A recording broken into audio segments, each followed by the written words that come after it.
Seguiremos innovando para hacer tus viajes más cómodos, seguros y las vías más ágiles. ATM en coordinación con la Alcaldía de Guayaquil. Bienvenidos todos, muy buenos días. Yo soy Anderson Boján, esto es el Café La Posta, un espacio para revisar la coyuntura política en la actualidad nacional. Hoy es jueves 31 de octubre del año del Señor 2019. Agradecimiento a todos los que se empiezan a conectar, la señal de La Posta, agradecimiento a quienes hacen posible que nos encontremos cada mañana rapidito y para cumplir con los acuerdos, la ATM de Guayaquil, Six Rentacar, que nos moviliza de manera cómoda y segura por Quito y Guayaquil, Azúcar Valdés, porque detrás de esta fundita hay 180.000 empleos, 180.000 familias que dependen de la actividad. Seguro Sucre, el gobierno del Guayas, con su iniciativa Guayas Contigo, ha beneficiado a más de 16.000 guayasenses en los cantones de Juján, Salitre y Chobo del Cantón Milagro. Gracias a Melate, la cafetería que nos abre las puertas cada mañana, que es nuestra casa aquí en la capital, y a Smart App, los abogados que ayudan a los emprendimientos como nosotros a no fregarla. Está cumplido. Lista la cuota. Ya, si hay pauta. Agradecimiento a todos ustedes. Vamos a revisar qué carajos ha pasado en este país. Hoy es 31 de octubre y esto es En Caliente.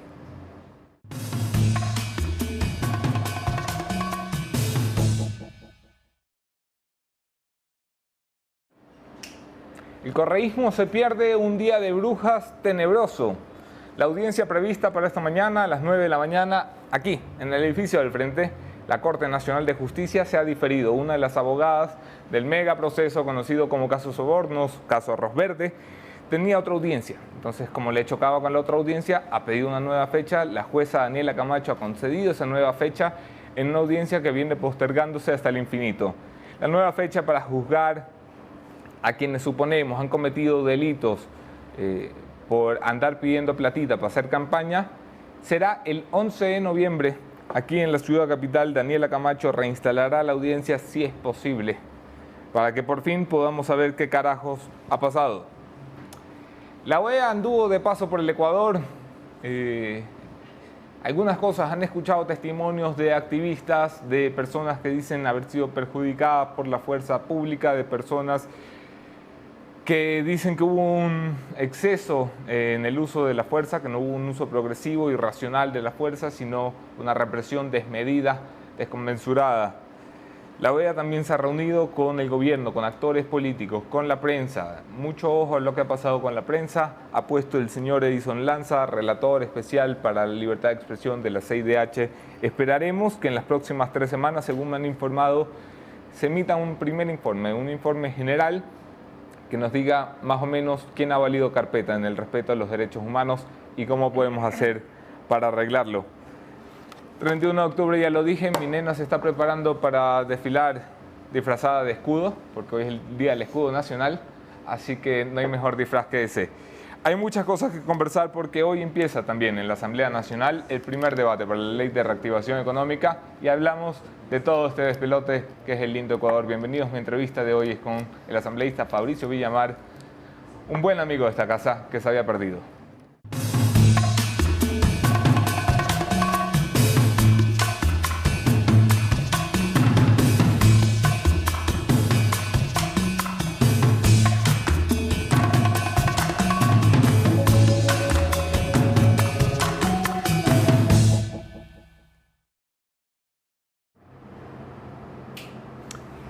Bueno, yo soy Anderson Buscán en todas las redes, podemos seguir allí la conversación. Abrazo especial a quienes comparten nuestros contenidos, los quiero más que si no los comparten. Y bienvenido, Fabricio Villamar, qué gusto tenerte esta mañana acá. Ya les extrañaba. ¿Cómo vas? Bien. ¿Con jet lag? Espero que no. Llegué ayer después de un viaje de como 46, 48 horas, pero ya en marcha otra vez. Machote. A ver, no nos vemos desde antes de que las cosas se pusieran divertidas en este país. Y vamos a hablar de eso. Quiero empezar hablando de la actualidad. Hoy hoy se prepara el primer debate en la Asamblea Nacional para la Ley de Reactivación Económica, que es una ley que va a poner a prueba esa mayoría en la Asamblea que se ha comprado el gobierno a punta de alianzas, entre las que está tu ex partido. De hecho, fue por esa alianza, básicamente, que tú diste un paso a un lado. ¿Crees en el tanteo que hayas hecho en la Asamblea Nacional que va a haber voluntades suficientes para echar adelante una reforma a la cual nadie parece querer apoyar de frente?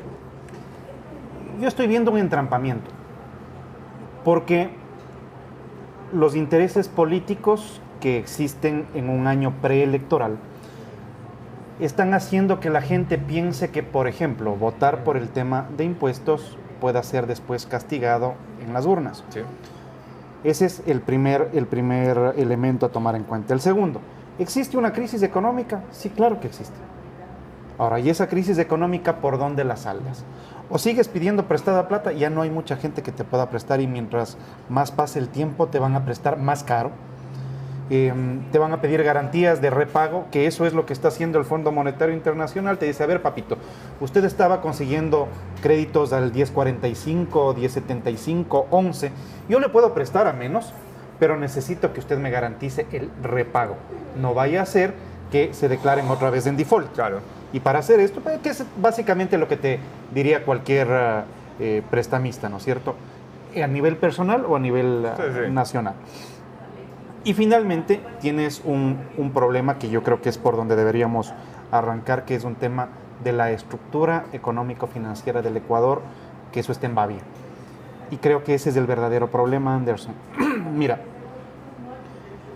esto no se soluciona con la subida de pasajes, esto no se soluciona con la quitada del subsidio, no se soluciona con la subida del IVA. Nosotros tenemos un problema estructural como nación. Yo creo que el gran lío que nosotros tenemos es que tenemos totalmente perdida la ética laboral, entre otras éticas que tenemos perdidas. ¿A qué te refieres con la ética laboral? Esta ley del menor esfuerzo me parece que es lo que nos ha conducido a donde estamos. Ahora, ¿cuándo se fomentó mucho más la ley del menor esfuerzo? En los últimos 12 años. Entonces, tú tienes un país en donde solamente el 36% formal produce, y es al que le vas a sacar la hipermadre ahorita con los impuestos.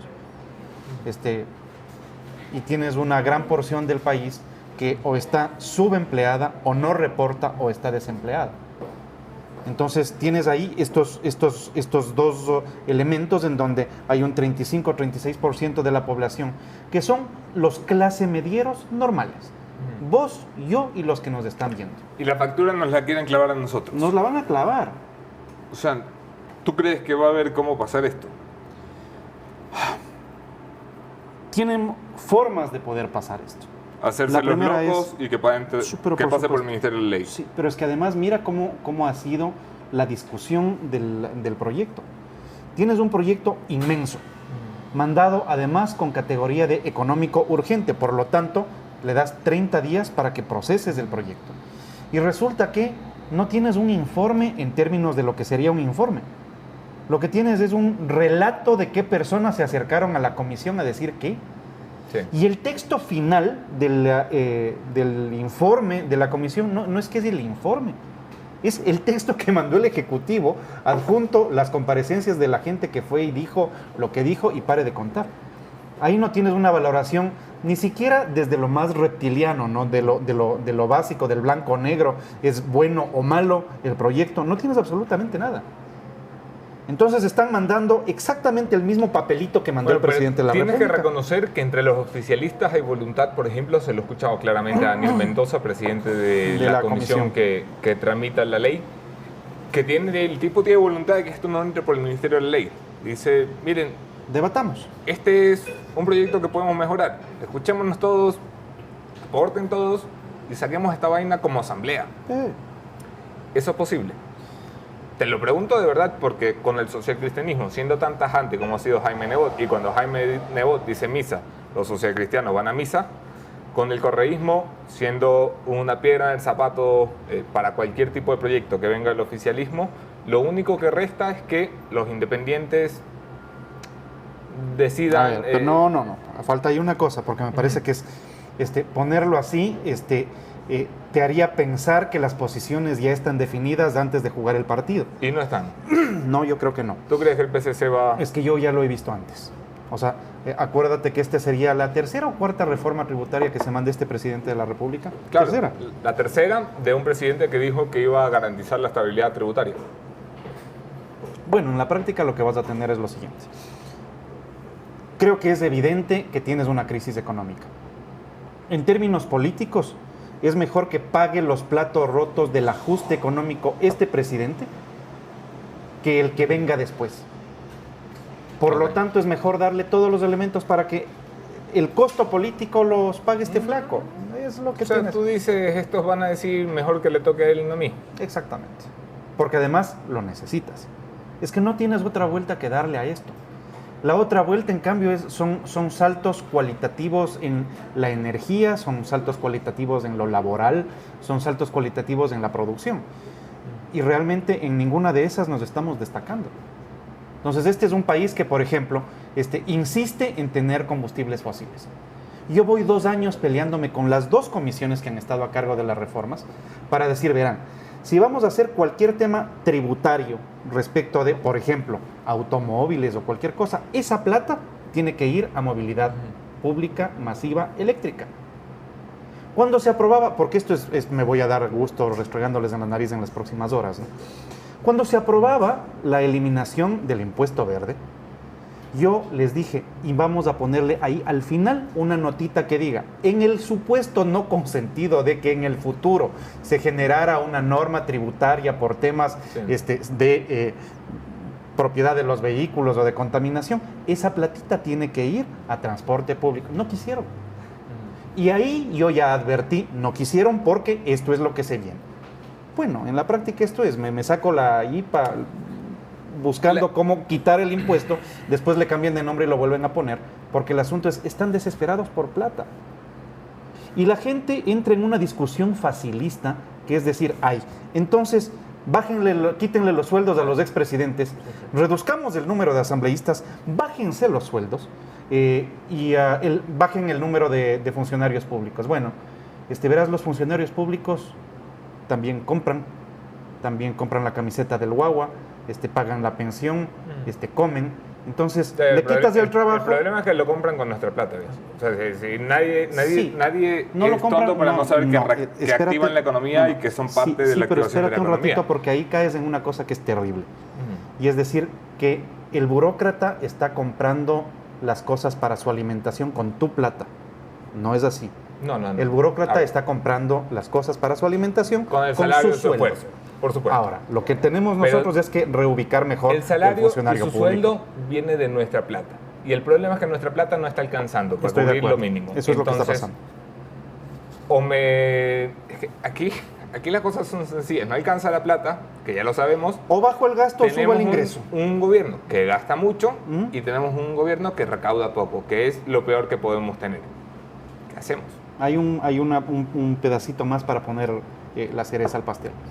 Y tenemos un aparato productivo que no quiere que se lo toquen y que le den todas las facilidades del mundo.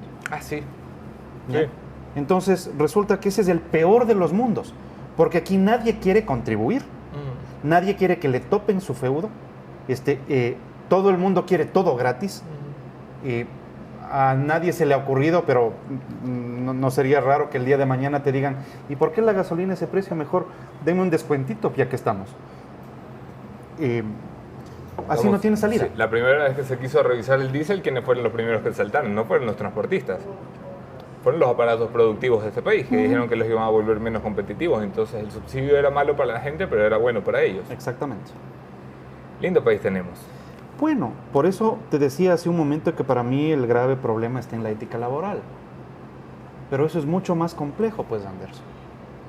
Porque resulta que en términos de ética laboral, seamos reales, los panas que nos están viendo este rato, en serio, cuando llegan las 4 o 5 de la tarde y han cumplido sus 8 horas, regresan a ver y dicen... Para comenzar, si nos están viendo este rato, nos están viendo en el trabajo. Regresan a ver y dicen, sí, hoy fue un día en donde produje bien, me esforcé, hice todo, o es que 20 minutos antes de la hora de salida ya se fueron al baño, ya se dieron la vuelta, a las 11 de la mañana se reunieron para festejarle el cumpleaños a la fulanita, y un par de horas han estado preparando en qué se van a disfrazar ahora de noche, algunos de ellos. Entonces, vamos, ese es el gran tema. El tema es cómo solucionamos esto que está, de alguna manera, es casi atávico. La Asamblea Nacional, que ha dejado de existir en el debate público, que es la nada. Que no solo que no ha pasado una ley importante, sino que se ha escondido de las discusiones importantes y relevantes. Y digo la Asamblea, que no es lo mismo que los asambleístas.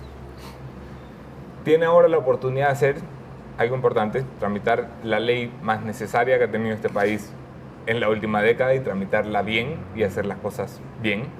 Y si no están bien hechas, decirle al presidente, su vaina no está bien hecha, vaya, haga bien la tarea. Pero además tiene otros compromisos que cumplir. Y aquí empezamos a mezclar ya las cosas. La Asamblea Nacional le ha incumplido a este país con una ley que sirva para la lucha contra la corrupción de forma real y efectiva. La Asamblea Nacional tendrá que cumplirle a este país con una investigación de determinaciones de responsabilidad política por lo ocurrido en los 11 días de paro, que incluyen muertes y que incluyen tragedias para los ecuatorianos. La Asamblea Nacional tiene pendiente una reforma electoral que tiene que tramitarse antes de febrero. La Asamblea Nacional, me explico, o sea, lo que se juega en la Asamblea Nacional no es poco. Lo que me parece poco es la capacidad de la Asamblea Nacional para jugarlo. Verás, para conversar eso voy a pedir otro café. ¿Otro café para el caballero? Y la segunda. Más o menos nomás lo que acabas de decir. Verás, a alguien en algún momento se le ocurrió decir, pero es que los asambleístas votaron para protegerse y por eso no aprobaron la ley para quitarles los bienes a los corruptos. La incautación de bienes. Eso ya está en la ley desde hace rato. Está desde hace rato. Pero se aprobó una cosa más fuerte todavía, que es el comiso sin sentencia. Sí. ¿Qué significa eso?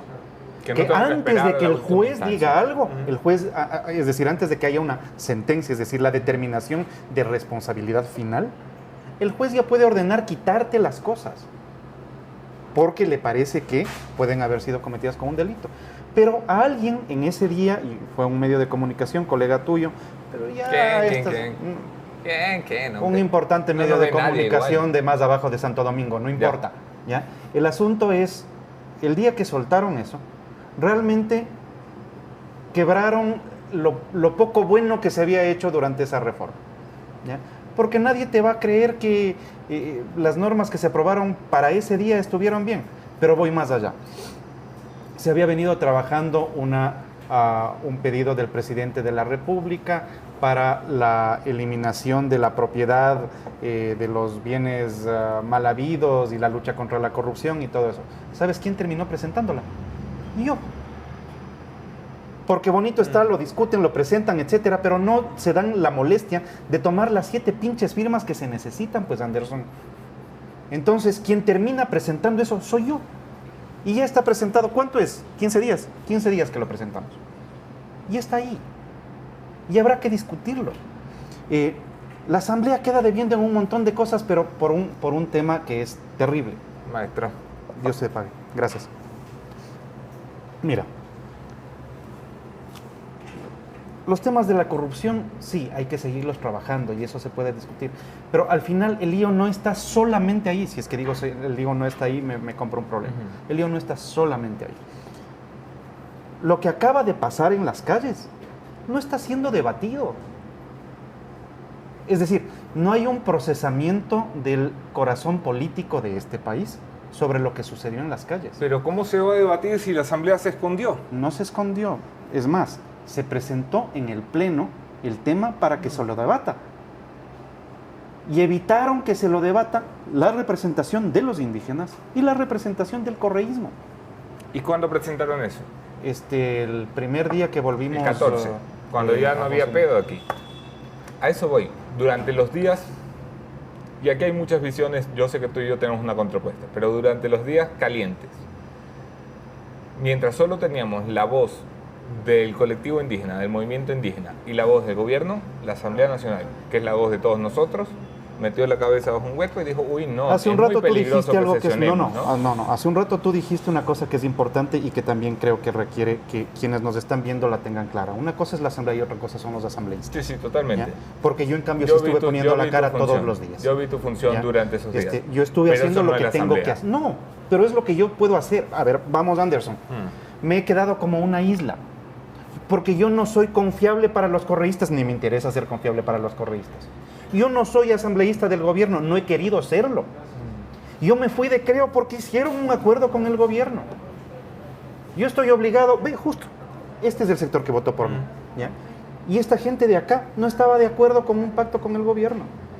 Entonces sí, claro, yo me fajo todas las que me tengo que fajar, ¿ya? Pero al final yo no soy quien convoca a la asamblea. Y cuando hago el análisis te digo, mira, en buena hora no se reunió. ¿Te imaginas lo que hubiera sido una reunión de la asamblea sitiada con asambleístas, además representando a uno de los puntos en tensión, con el resto de la asamblea diciéndole al presidente siempre esto pudo haberse manejado mejor? Y terminabas, por ejemplo, con la asamblea o condenando las medidas o planteándole al gobierno que busque una salida, es decir, debilitando la posición del Ejecutivo, cuando el Legislativo debía ser contrapeso, pues, pero no enemigo. Entonces, sí, ya, no se reunió la asamblea, no convocó Litardo, se metieron 2 veces en la asamblea, no una, 2 veces se metieron en la asamblea, destrozaron la Contraloría. Pero no te olvides de una cosa, en Pichincha somos una partecita nomás de la asamblea, el resto vienen del resto del país, no podían moverse, no podían cruzar las carreteras. ¿Ya? ¿En serio? Eso es lo real, es lo real. ¿Ya? No me lo creo. Bueno, pero, o sea, pero no estoy aquí para convencerte, yo te estoy aquí para decirte que es lo que... una boba excusa. Cuando querían convocar la sesión de la asamblea en Santa Elena, hicieron el recuento de cuántos podían estar allí, había 80 voluntades para estar allí, que no es el número adecuado, pero es un número posible para sesionar. Les dio miedo que con la cantidad de incompetentes que tienen sentados como colegisladores, alguno hiciera unas declaraciones poco pertinentes para un estado como en el que estamos. No sé si les dio miedo o fue un tema de prevención, y yo te puedo decir en buena hora, porque resulta que el grave lío que tienes es que si es que solamente se impone la visión del gobierno en la asamblea, entonces este país no tiene salida, porque la asamblea tiene que ser el espacio de discusión y contraposición. Si para ese momento lo que ibas a tener era la imposición de la visión del gobierno, estabas anulando lo que estaba pasando en la calle también. Verás, yo decidí iniciar un proceso en contra de uno de los dirigentes indígenas. De uno. ¿Ya? ¿De cuál? De Pérez Huartambel. Ya sea Yacu o sea Carlos, no importa el nombre. Yacu, respétalo. Está bien, no es un tema de respeto. De hecho, para mí el verdadero asunto es precisamente ese. No porque seas indígena y no porque estés levantado y no porque estés en paro o en protesta, tú puedes romper las normas del Código Integral Penal. No, tal cual. O te haces cargo de tus asuntos. Cuando te digo respétalo, me refiero a que se ha cambiado el nombre, respétalo. ¿Está bien? Si delinquió, como yo creo que delinquió flagrantemente, entrando a la Asamblea Nacional y después mintió, ¿no? Tomándose fotitos y diciendo que estuvo allí. Y después mintió. ¿Qué he dicho que no? Sí, no, claro, dijo no. ¿Y quién estuvo ahí? ¿El hermano? No, tenemos nosotros ahí la filmación en donde él dice, y aquí funcionará el Parlamento de los indígenas, y después convoca una rueda de prensa en Cuenca a decir, no, yo ahí dije que mejor vayamos a reunirnos en la Casa de la Cultura, que él se metió pobrecito, porque aparentemente él había pensado que tenía reunión con el presidente de la Asamblea. Come on. O sea, mira tú. No es así. Es ¿ya? que como el Litardo estaba escondido, pues había que ir a buscarlo. ¿Qué te parece el papel del Litardo? Yo vuelvo sobre lo que te he dicho siempre. César es un buen tipo. Sí. Pero no... Nadie pero, lo quiere juzgar por ser bueno o malo. Ok, el asunto es, no tiene control de su bancada. Quien tiene el control de su bancada es Jimena Peña, que a propósito también ejerce control sobre la bancada de Creo. ¿Ah, La sí? broma nuestra es esa, Lucho, preguntarle a la Jimena por quién hay que votar. O sea, eso es lo que pasa en el día a día. Mira, y eso es para mí la gran pérdida que tienes en este punto, porque realmente lo que deberías tener es posiciones contrapuestas y debatidas abiertamente. Y más bien, así como tú me planteas temas en donde tú piensas que la Asamblea no ha representado bien esto, los medios tampoco lo hicieron bien.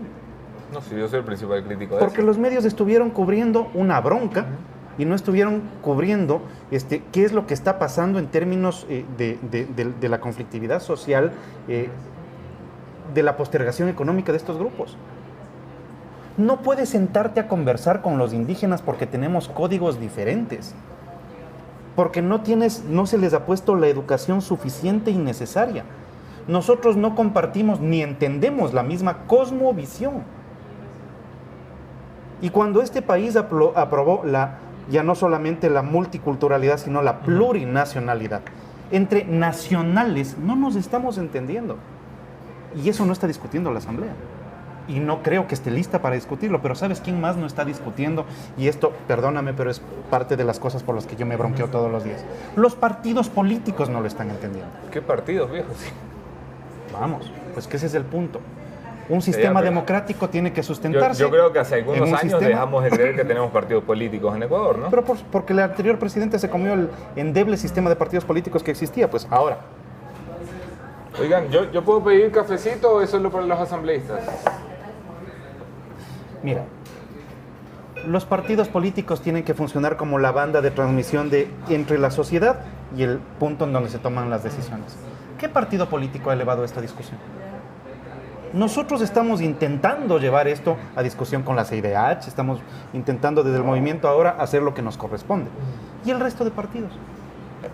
Pues si es que esto no se debate entre los partidos, no tienes forma de salir. Entonces estamos en un punto muerto, Anderson. Y este punto muerto puede hacer que la sociedad piense que, al más puro estilo Argentina, en donde estamos esto está terrible, entonces regresémonos nomás al correísmo. ¿Y sabes por qué llegamos al correísmo? Porque resulta que la sociedad no estaba entendiendo qué es lo que pasaba en la sociedad. Entiendo. Este es un problema que va mucho más allá del movimiento indígena. Sí, señor. ¿Quién gana después de esto? ¿Quién capitaliza? A ver, yo creo que se logró detener la inmensa capitalización que el correísmo estaba teniendo de las protestas. No estaba teniendo, se la estaban dando, ¿no? Se la estaban regalando. Sí, claro. Pero es que son los únicos que juegan a la política en este país, pues. Porque el resto no está captando qué es lo que está en juego en este momento. Mira, ¿qué es lo que sucedió durante las protestas? Sucedió que tienes tú ya conformados dos polos políticos. Los que están con los pobres, etcétera, los indígenas, los postergados, bla, bla, bla. Y por el otro lado, los ricos, el modelo autoritario, etcétera, etcétera, etcétera. Están conformados ya, el escenario está conformado. Sobre ese escenario, en buena hora todavía no hay definiciones claras de la posibilidad de una tercera vía. ¿Qué puede salir? Una tercera vía o puede buscar la alianza para fortalecer una de las dos. Eso es lo que tiene que pasar durante los próximos 4 o 6 meses, en el peor de los casos. ¿Cómo queda el movimiento indígena? Yo creo que desprestigiado. ¿Tú crees? Yo creo que ¿Tú crees desprestigiado. que lo paramos a Vargas en el sur de Quito y piensan eso? No, a ver. Tú me consultas a mí, tú sabes los sesgos que yo tengo respecto de lo institucional. En términos de lo institucional, para mí el movimiento indígena, después de lo que hizo, para mí, queda desprestigiado. Porque el movimiento indígena de los 90, de la primera llegada a Quito, de la toma de la catedral, etcétera, esa es una cosa. Y nosotros sí tendimos a romantizar el movimiento indígena y que qué Obviamente. chévere el día que se tomaron.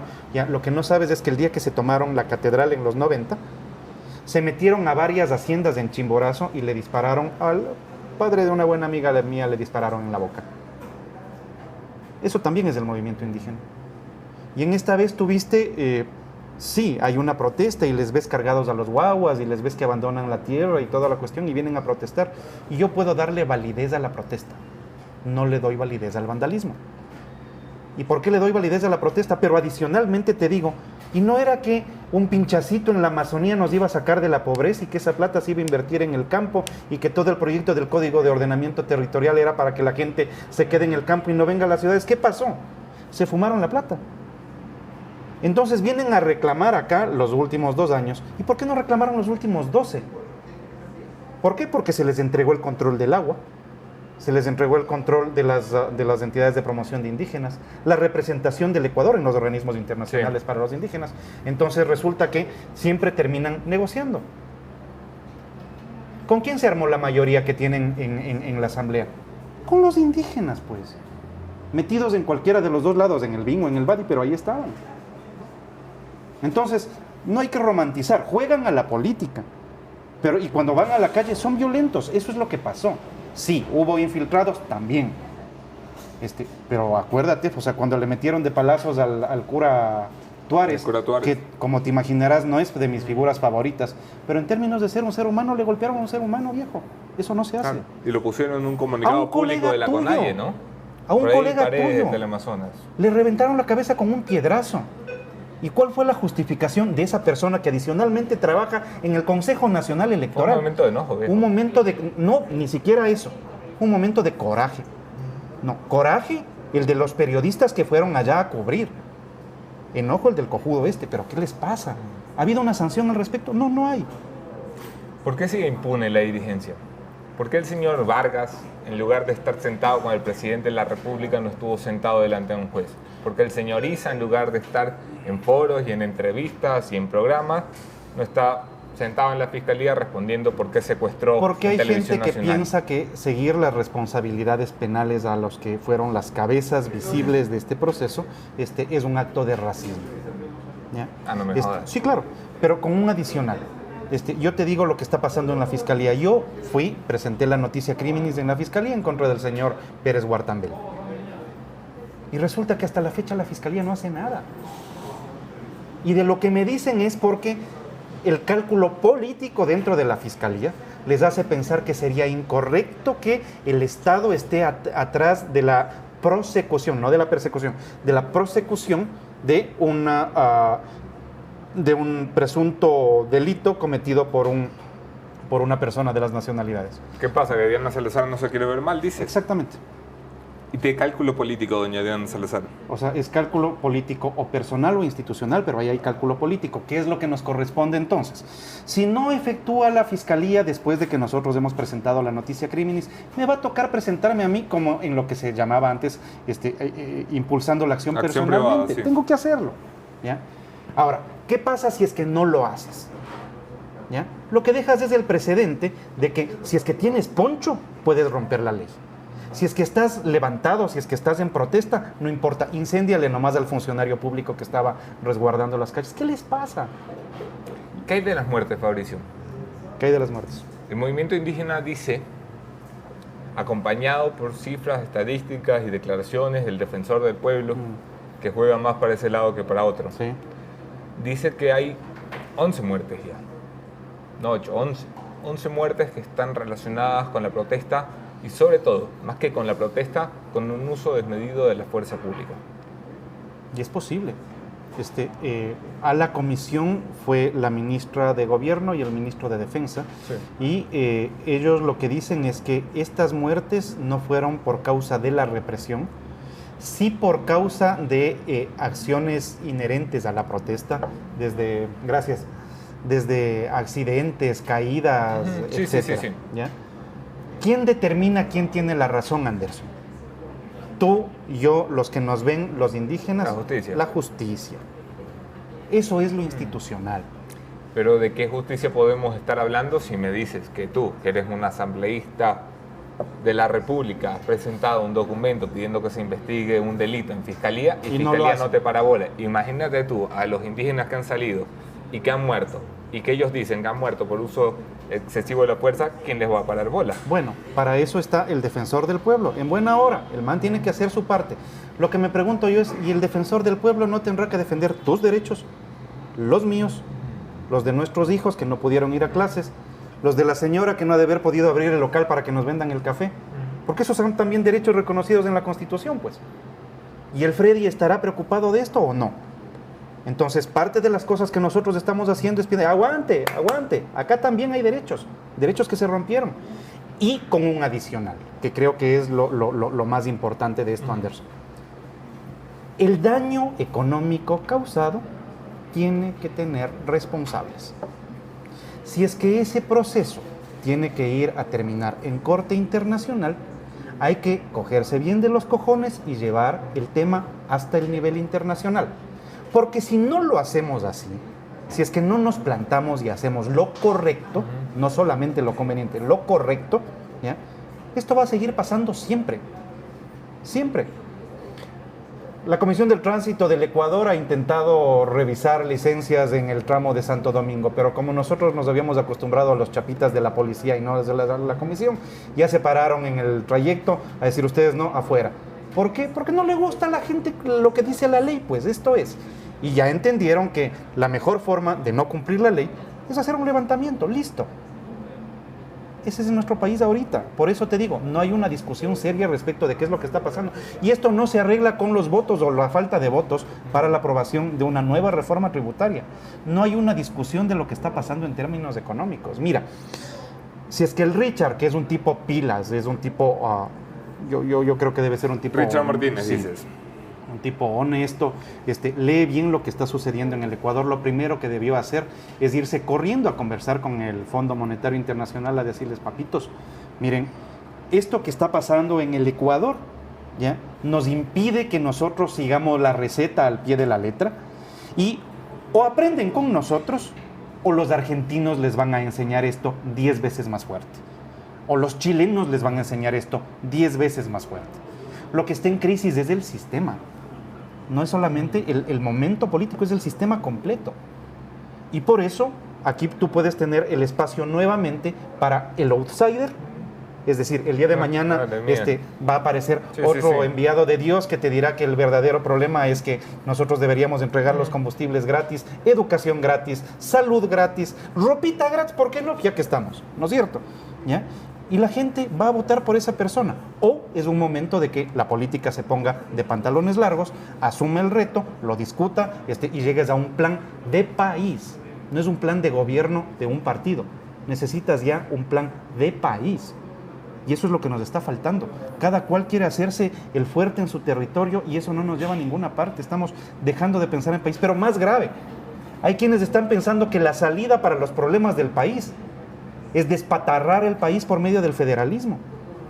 Bueno, sabes, un viejo cántico guayaquileño. Y ahora de los indígenas. Ya, sí, aquí es que ahora se suma todo el mundo y pronto será de los manados. Exacto, no, pues, pero es que ya quieren ejército propio. ¿Qué les pasa? Te siento muy cargado de ira contra el movimiento indígena. No, estoy cabreado con el momento, no es con el movimiento indígena. Yo les recordaba, verás, yo era asesor de la constituyente del 98, cuando los indígenas ya peleaban por la plurinacionalidad. Y la asamblea del 98 era realmente muy buena asamblea. Y lograron decirles, miren, podemos llegar hasta la pluriculturalidad, pero el Ecuador no está listo. ¿Sabes con qué llegaron los indígenas en esas épocas? Trajeron a los guaos con lanzas. Y estuvieron en el auditorio de la Universidad Andina, que fue donde terminamos las discusiones, y amenazaban con las lanzas de que nadie sale mientras eso no les apruebe. Entonces, a eso me refiero con que no estamos coordinando las cosmovisiones. Para un grupo de la población, lo democrático te sirve para llegar a un punto en donde tienes capacidad de negociación. para tus intereses, los de tu grupo, y pare de contar, nadie está viendo más allá los intereses de la República, de toda la República. Okay. Indígenas, costeños, serranos incluidos, hombres y mujeres, maricas y no maricas, o sea, puta, para todos, man. Entonces, estoy cabreado con el momento, no es con los indígenas.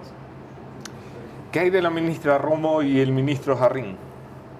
¿Te parece acertado que el presidente los mantenga tras la crisis? Sí. Porque durante la crisis yo entiendo por qué se mantienen, pero tras la crisis te parece acertado. Sí. ¿Por qué? Porque resulta que si es que les quitas en este momento, y recalco, en este momento, vas a debilitar la institucionalidad. De hecho, estos son los ministros que te pueden decir en dónde falló la institución que jerárquicamente tenía que funcionar y que pueden aplicar los cambios. Después vendrá quien tenga que venir. Pero ahí estos ministros te pueden decir, a ver, el funcionario, el militar, el policía que estuvo a cargo de tal destacamento y que no obedeció órdenes, entonces a este gato ya hay que irle separando. Yeah. Ahorita ya te pueden decir en dónde hubo infiltración de la política en las fuerzas. Entonces el asunto es que tienen que tomar decisiones también. Vamos entrando a la recta final, Fabricio. No quiero irme sin hablar de la responsabilidad de políticos que dejaron la tarea política a un lado y se pusieron a la conspiración. ¿Crees que eso es cierto? ¿Crees, para comenzar, que eso existió? Siempre. ¿Que había una porción del correísmo que estaba operando para que aquí sucediera lo peor? Sí, claro. ¿Qué te hace pensar eso? Hay una secuencia de actos que tiene que ser entendida así, no son actos aislados. Aquí hay una secuencia que comienza con un llamado de Rivadeneira y de otros asambleístas a decir, adelantemos elecciones. Espérate un ratito. No existe la figura del adelantamiento de elecciones. Existe la figura de la muerte cruzada, en donde tú puedes demandar la muerte cruzada siempre y cuando tú tengas aprobación de la Corte Constitucional. Claro. ¿Ya? Para este caso, ese fue un espacito que se les olvidó. Nunca lo apretaron. ¿Ya? Lo que sí tuviste fue esta gente en la calle. Hay un elemento adicional. Hay gente de varias funciones del Estado que estuvo en la calle, incluso gente del Consejo Nacional Electoral estuvo en la calle. Que eso tiene que tener consecuencias, tiene que tener consecuencias. Y nuevamente, no tiene nada que ver con los indígenas, no tiene nada que ver con que si son o no son mujeres, simplemente se hizo o no se hizo lo correcto y tienen que haber responsabilidades. ¿La conspiración existió? Sí, claro que existió. ¿Que existía también alguna que otra voz que estaba pensando en la sucesión desde el legislativo? Sí, claro, claro que sí. Siempre esto pasa, ¿ya? Pero sí debo reconocer algo. A pesar de lo fuerte del momento, Moreno no cayó. Y a pesar de lo fuerte del momento, los asambleístas individuales, porque no hubo pronunciamientos públicos potentes de los partidos, excepto de nosotros que nos manteníamos en los temas institucionales, ¿ya? De sostener la institucionalidad, no a Moreno, al presidente de la República. Evitar que a cualquiera que se le ocurra que es cuestión de sumar los votos de Juan Pedro y Manuel para cambiarle de presidente, el vicepresidente, o lo que decían, pongámosle al Sonnenholzner, y le ponemos después a Litardo por ahí y le entregamos la presidencia de las... Cuidado, ¿qué les pasa? O sea, eso no se hace. Por haber hecho esto en el 97, es que estamos como estamos en el 2019, por no respetar lo institucional. Entonces, ¿qué es lo que hay que hacer? Dejar que se vayan a la mierda solos para aprender. Corregir el rumbo en tanto se pueda. Plantearle a la sociedad una salida, pero es que eso es lo que tiene que hacer la política. Y en eso es en lo que nos tenemos que jugar, pana. Si no, esto no tiene salida. Vamos a ver qué pasa, ya me contarás. Oye, ¿tú también estuviste en las conversaciones esas de la sucesión de Litardo? ¿Qué va? No, de hecho yo conversé con Litardo. No, el día lunes de esa protesta yo fui. Pero te enteraste, con ¿no? Sí, eso sonaba. Yo fui donde Litardo, me reuní con él el lunes, porque estuvo, mira, que el pleno de la asamblea no se reúna no significa que la asamblea no esté funcionando. Tal cual. ¿Ya? Entonces, el día lunes, yo me reuní con Litardo, estaba ahí Serrano, estaba Janine Cruz, llegó, estaba Pachala, me parece, estaba Jimena Peña y un par de personas más. Y un poco el criterio general era, a ver, si la asamblea por lo que sea no puede reunirse, no puede quedarse sin un pronunciamiento. Si es que no se puede pronunciar la asamblea como cuerpo, yo le dije a Litardo, ¿por qué no haces que se pronuncie el Consejo de Administración de la Legislatura ampliado con los jefes de bloque? Y eso sí sucedió. Sí, claro. Y sucedió el lunes. Hubo un comunicado. Sí, claro. Mal timing. Ese comunicado no era el lunes. Ese comunicado debió ser el martes. ¿Ya? Y debió convocarse para que ese mismo grupo esté en sesión permanente, de tal manera que ellos puedan hablar por la asamblea en cualquier parte. Que no se les ocurre esto, no se les ocurre. ¿Ya qué voy a hacer, viejo? Esa es la dirección de la política también. Fabricio Villamán, gracias Siempre por un estar gusto. aquí, gracias a ustedes por acompañarnos. Mi conclusión de esta mañana, el punto final. Con esto terminamos.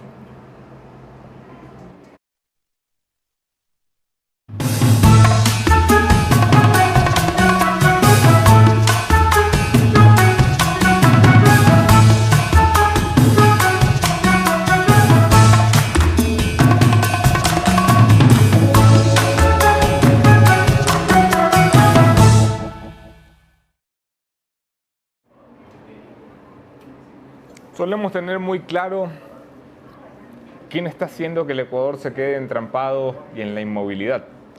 Solemos tener clara la responsabilidad del gobierno en la torpeza con la que aprueban las medidas, el destiempo y el mal timing con las que las aprueban, el porque sí con el que las aprueban y las consecuencias que esto trae. Solemos estar muy claros de el oportunismo de la clase política de oposición, que ve las elecciones a la vuelta de la esquina y según eso moldea su carácter democrático y qué tanto apoyan esta vez a un gobierno al que venían apoyando.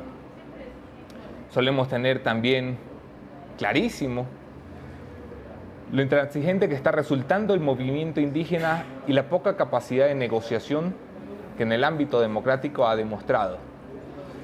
Pero nadie suele mirar a otra pata de la mesa a la que hay que mirar. Y hablo, por supuesto, del sector productivo de este país, del empresariado, de nuestra clase que genera el billete. Y es una clase que yo aprecio, quiero, pero lo que le exijo y le reclamo también que se comporte a la misma altura a la que ha venido reclamando durante más de 12 años. Durante 12 años les hemos escuchado, los hemos invitado, les hemos abierto el micrófono, los hemos acompañado en sus ruedas de prensa, los hemos impulsado en sus temas de interés público cuando se trataba de avasallarlos y atropellarlos, de disminuirlos, de satanizarlos, de acabar con los que generan empleo y riqueza. Pero hoy que el país necesita una salida, debemos ser nosotros los que presionemos a los empresarios a comportarse a la altura, que es que aquí el esfuerzo lo tenemos que hacer todos, que es que aquí el cuento de pago mucho impuesto ya se acabó, que es que aquí el impuesto de yo quiero que quiten los subsidios para todos, menos para mí, ya no puede seguir jugando.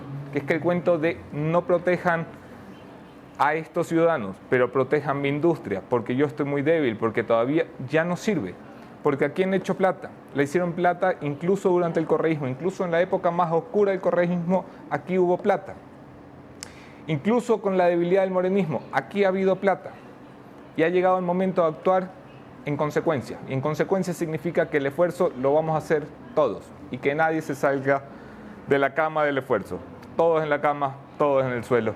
Los invito a los señores empresarios a revisar la posición como es la posición de los empresarios chilenos. Hay que meternos la plata, la mano en el bolsillo hasta que nos duela. Titular de Diario El Universo el día de ayer. Me quedo con eso. Ojalá y suceda. Los invito este 14 de noviembre en el Teatro de la Bota, los cuadernos, el diario de la Pamela, la obra de teatro que producen La Posta y Rompecabezas en Guayaquil, 14 de noviembre, la historia real de lo que le sucedió a Pamela Martínez cuando se hizo una pillina. Ahí nos vemos. Una historia basada en la vida real. Cuadernos de Pamela Martínez quedaron bajo custodia legal. En el cuaderno constan las millonarias coimas para miembros de Alianza País. El cuaderno de 38 páginas atribuido por la ex jueza Pamela Martínez sería original. Una investigación periodística de La Posta convertida al teatro por Rompecabezas. Este 14 de noviembre, el Diario de la Pamela. Estoy pagando por mis errores, por mis malas decisiones. Soy Pamela Martínez y esta Es mi historia. En Sala La Bota, el diario de la Pamela.